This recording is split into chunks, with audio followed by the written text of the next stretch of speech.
똑같은 밥인데도 독이 될 수도 있다는 그런 말이라고 보시면 되는 거거든요.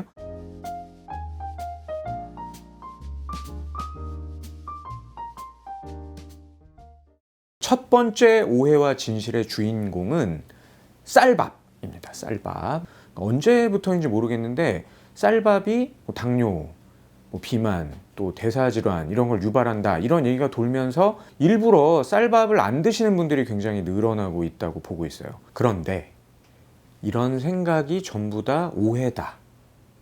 그러면 어떻겠습니까? 쌀 소비량은요, 해마다 줄어들고 있어요. 그런데 비만율은 점점 증가를 하는 거잖아요.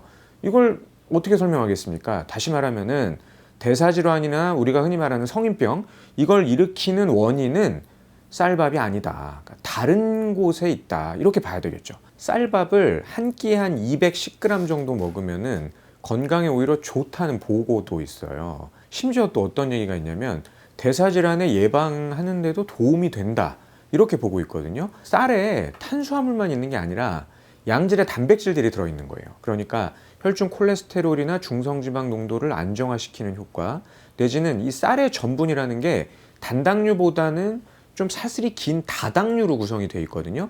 그러니까 인슐린 분비를 좀 안정적으로 유지해주고 혈당이 빨리 오르는 거를 막아줄 수 있는 그런 작용을 할 수 있다는 거죠.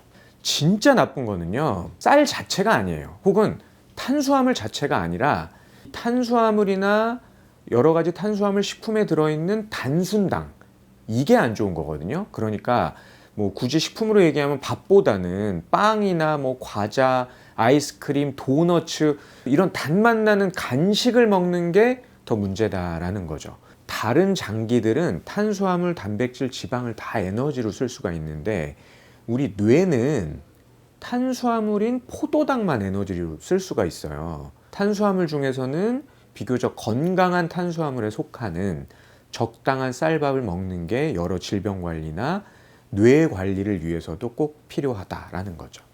현미밥은 무조건 좋다, 이런 얘기 많이 하죠. 두 번째 오해와 진실의 주인공, 바로 현미밥입니다. 자, 일단 현미의 효능, 두말하면 입이 아프죠.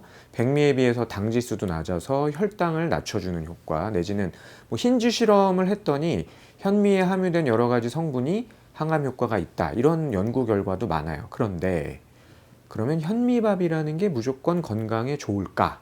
이건 아닐 수 있다라는 겁니다.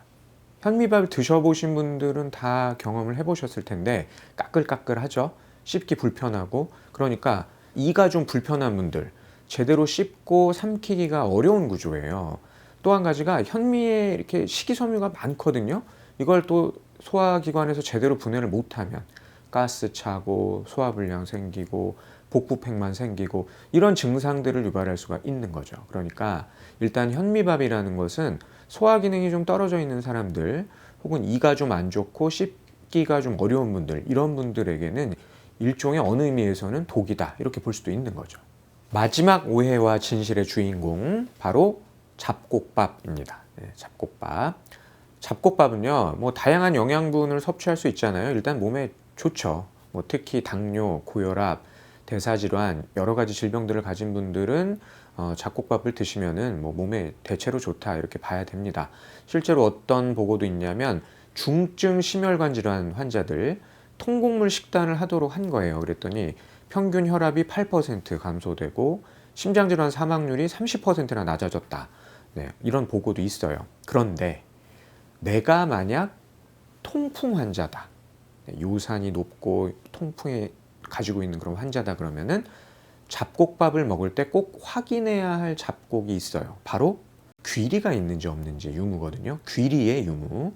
귀리에 다른 잡곡 곡식보다는 좀 퓨린이라는 성분이 좀 많은 편인데, 이 성분이 많으면 통풍과 관련된 요산 이런 수치들을 올리거나 통풍을 악화시킬 수도 있다, 이렇게 보고 있어요.